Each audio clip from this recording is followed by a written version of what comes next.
Koneksi antar materi pemimpin dalam pengelolaan sumber daya modul 3.2.A.8.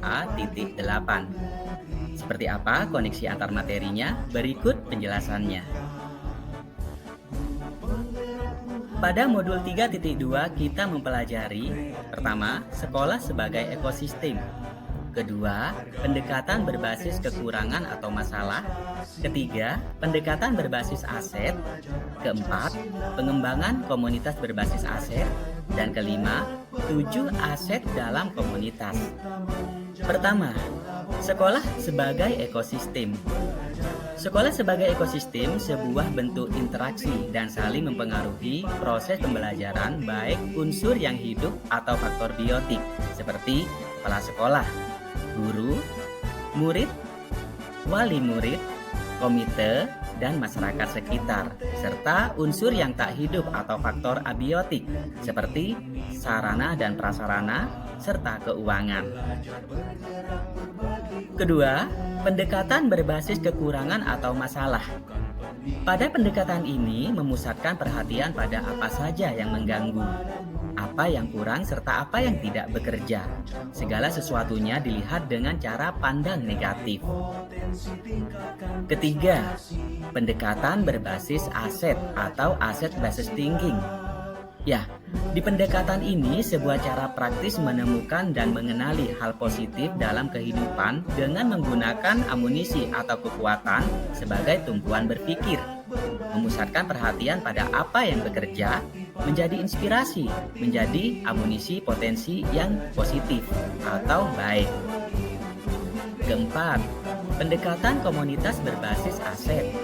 Pendekatan ini menekankan mendorong komunitas untuk memberdayakan aset yang dimiliki serta membangun keterkaitan dari aset tersebut yang ada agar berdaya guna atau bermanfaat.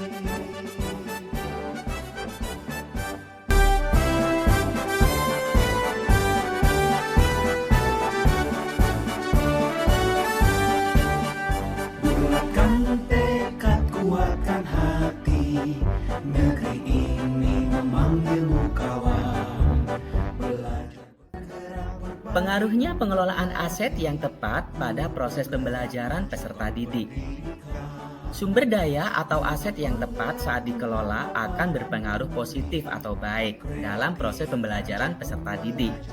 Pembelajaran akan lebih berkualitas jika seorang guru atau pemimpin pembelajaran tahu bagaimana menggunakan atau mengoptimalkan aset yang dimiliki sekolah.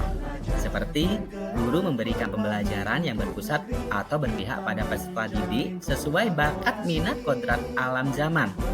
Suasana belajar nyaman, kesepakatan kelas atau budaya positif, dan RPP berdiferensiasi KSE pada peserta didik, sehingga peserta didik berkualitas. Koneksi antar materi. Keterkaitan modul sebelumnya dengan modul 3 tidak pernah putus atau masih berkaitan.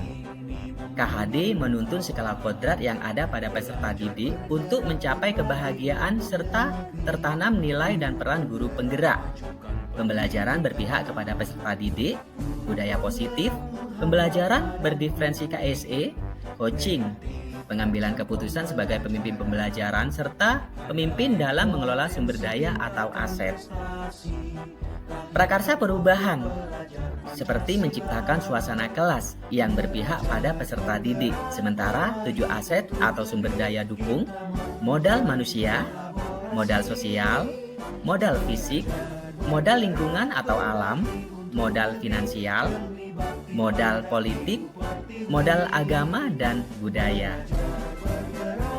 Kesimpulan dari koneksi antar materi, dalam pembelajaran di modul PGP dengan perubahan mindset menjadikan kita atau guru menuntun peserta didik lebih kreatif, inovatif dalam mengelola emosi, pembelajaran beragam sesuai kebutuhan murid, memiliki keterampilan coaching, serta melakukan pemetaan atau mengoptimalkan sumber daya atau aset yang dimiliki sekolah. Sehingga tercipta pembelajaran yang berpusat pada peserta didik, merdeka belajar, profil pelajar Pancasila.